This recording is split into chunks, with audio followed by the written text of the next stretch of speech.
Hola, ¿qué tal? Vamos en esta cápsula a hacer un recuento histórico de cómo vivió un estudiante de medicina veterinaria en las diferentes etapas de la creación de la escuela. Ya Rodrigo Merino nos hizo un recuento de cuándo se fundó la escuela, así que imagínense, en 1853, ¿qué había en nuestro país? Muchas guerras, pleitos. Estaba el Partido Conservador, que se llamaban también los verdes, y el liberal, que les llamaban los rojos. Los adeptos se ponían un distintivo, alguna prenda verde o roja, y se encontraban en el mercado, por ejemplo, bueno, peleaban, ¿no? Era eso tremendo. Así se crea la escuela. Tanto Partido Conservador como el liberal querían impulsar al campo. Ahí tiene un gran papel aquel ilustre hombre, Lucas Alamán. Unos querían desarrollar el campo para apoyar la industrialización del país. Los otros pensaban que el campo era fuente de progreso. Y así nace la escuela, pero no se inscribe nadie, los alumnos no querían estar. Hasta 1958 que llegan los primeros. Uno de ellos es José de la Luz Gómez, otro es Ignacio Salazar, son los primeros graduados. ¿Por qué llegaron? Hay varias teorías. Unos dicen que lo que pasó es que como no se inscribía nadie y les interesaba, tomaron gente de otras escuelas, como el caso de José de la Luz Gómez, que estaba estudiando en la de Artes y Oficios, y lo llevan a la Escuela de Agricultura y Veterinaria. Entonces, se gradúa en 1862. Ustedes recordarán qué estaba sucediendo en ese entonces. La famosa batalla de Puebla, el 5 de mayo, contra los franceses. Entonces, pues seguían las guerras. En medio de ese movimiento bélico, nuestro primer médico veterinario se gradúa, que logró tener un papel muy destacado, ser muy importante. Pero, pues pasaban años y los estudiantes no se inscribían, quedaban años en la escuela vacía. El típico, imagínense, en esa época el joven pues se vestía de levita, pantalón de rayas, gris, en fin, guante. Entonces los citadinos no se inscribían en la escuela porque decían que estudiar veterinaria les manchaba el traje y les ensuciaba el guante. Así que no. Y la gente de provincia, que fue para lo que formaron la escuela, que tuviera un internado, que lo tuvo hasta ya muy adelantado el siglo XX, para que los estudiantes de provincia se alojaran ahí, fueran becados, alimentados, y después se fueran a su campo a instituir los progresos que generaban. Pero recordarán que el campesino tiene muchos hijos para que les sirvan en el campo, se vayan a cultivar, las mujeres pues a preparar la comida, los alimentos, y los hombres en cuanto podían iban a sembrar o a cuidar al ganado. Entonces tampoco los papás de provincia dejaban que sus hijos pues se fueran a estudiar, porque eran varios años que no iban a ser productivos. Y así sigue la escuela, pero a nivel de políticas a los gobernantes les interesaba, así que pues seguían apoyándola y seguían viendo la manera de que hubiera más estudiantes. Llega el emperador Maximiliano.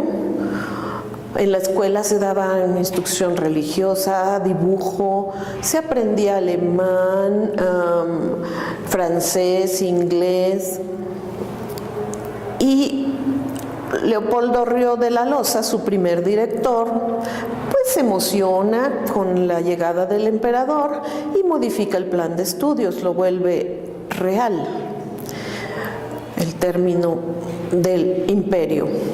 ¿Cuándo? Llega Benito Juárez, él destituye a Río de la Loza y modifica el plan, lo hace más social.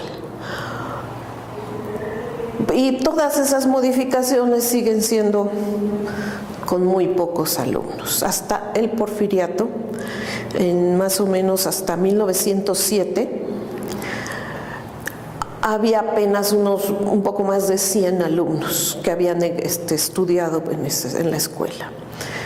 Sí, ya con el Porfiriato se crean muchos consejos científicos, la Academia de Veterinarios, y llegan las influencias de Luis Pasteur. Así que José de la Luz Gómez, siendo también director de la escuela, instituye en 1883 la Cátedra de Microbiología, que es la primera que llega aquí a México, porque en la Escuela de Medicina seguían pensando que era el mismo organismo el que producía las enfermedades y no los microbios, como descubre Pasteur.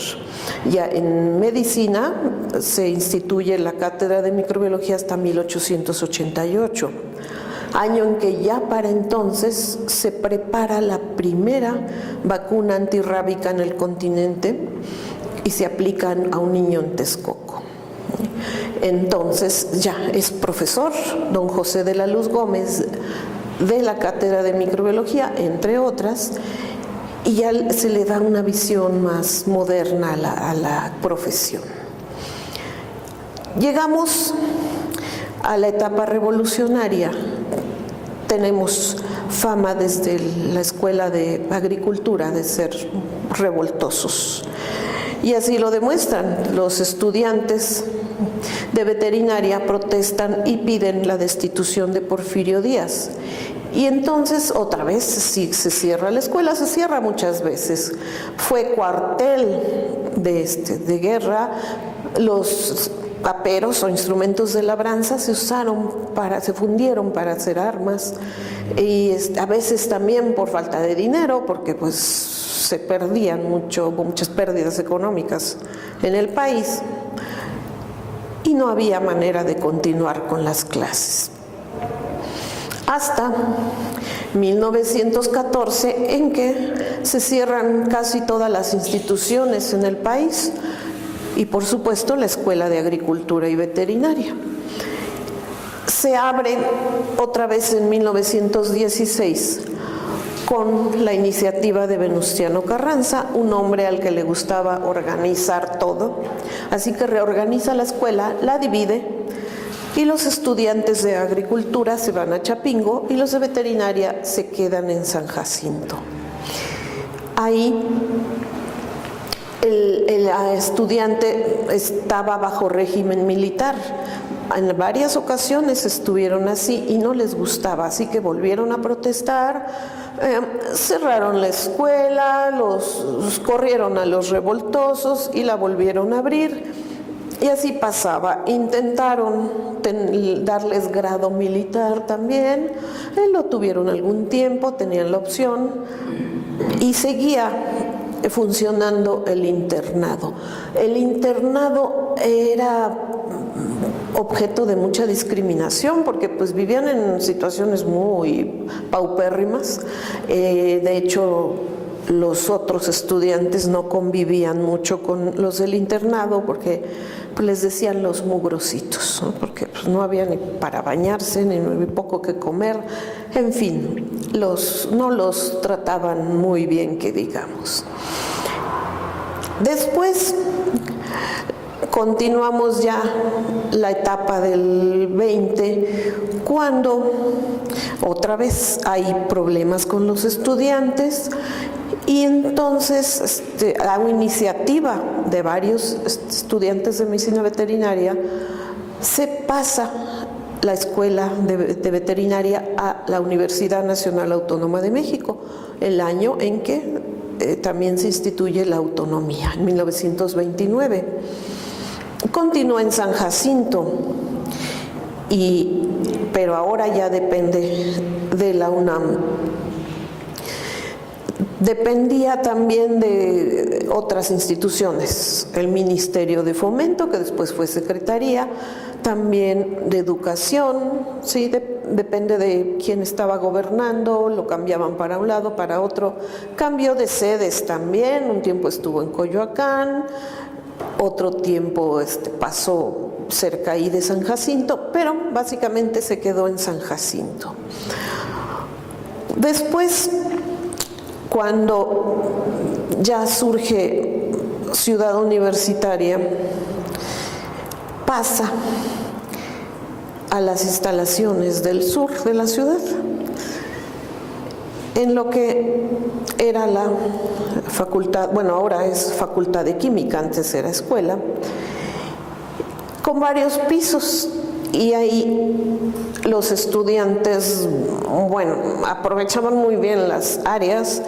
En una anécdota que nos cuenta Santiago Aja, decía que había un profesor que tenía muy mal carácter, era terrible, entonces decidieron castigarlo. Él conducía un auto de estos pequeños, Fiat, y entre varios lo suben 3 pisos al Paraninfo, y ahí lo dejan varios días.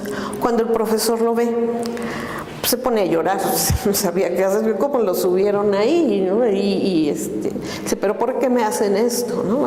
3 días después ya lo bajan, y como a las vacas también las subían y bajaban por el montacargas, entonces se prestaba para muchas travesuras. Ellos también nos relatan que la bibliotecaria era una señora muy mal encarada, nos daba miedo ir a la biblioteca, así que un día deciden ponerle una bomba pestosa a la biblioteca. El área de biblioteca tiene un techo muy alto, así que tardó días y días en quitarse la peste, ¿no? Era lo que se usaba, ¿verdad? Las bromitas estudiantiles. Se usaba novatada, sí, a veces eran bastante salvajes. Afortunadamente eso ya se quitó, pero sí llegaban a molestarlos de muy mala manera. Tiempo después se pasan a las instalaciones actuales.